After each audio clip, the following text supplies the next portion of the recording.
चुनमुन के पास मिट्टी की एक सुंदर गुल्लक थी, गुड्डे के आकार की। उस गुड्डे के सिर पर एक लंबा छेद था, जिससे चुनमुन उसके अंदर सिक्के डालती थी।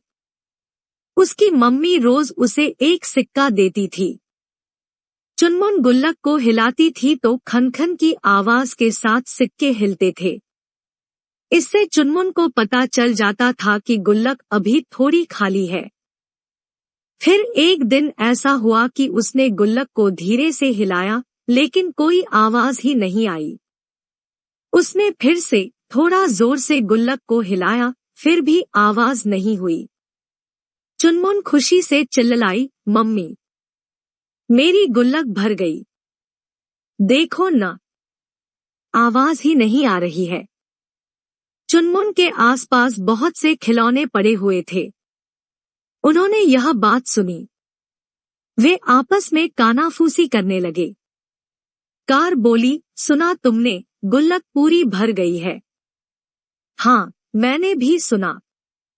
कितने सारे पैसे होंगे अंदर। जोकर बोला, काश मैं इस पैसे वाले गुड्डे से शादी कर पाऊं, फिर मेरे पास भी ढेर सारे पैसे हो जाएंगे। गुड़िया ने कहा। धीरे धीरे सभी खिलौने इस गुड्डे का बहुत आदर करने लगे। उन्हें उसकी बातें बहुत अच्छी लगती थी। खिलौने उसकी तारीफ करते और कहते, देखो कैसी राजकुमार जैसी छवि है। अब तो हिलाने से भी आवाज नहीं करता। अरे, बड़े लोग ऐसे ही होते हैं। हाँ भाई, जब आपके पास पैसा हो तो अपने आप ऐसी सभ्यता आ जाती है। इस तरह सब खिलौने उसके आसपास मंडराते रहते थे। कुछ दिनों के बाद चुनमुन का जन्मदिन आया।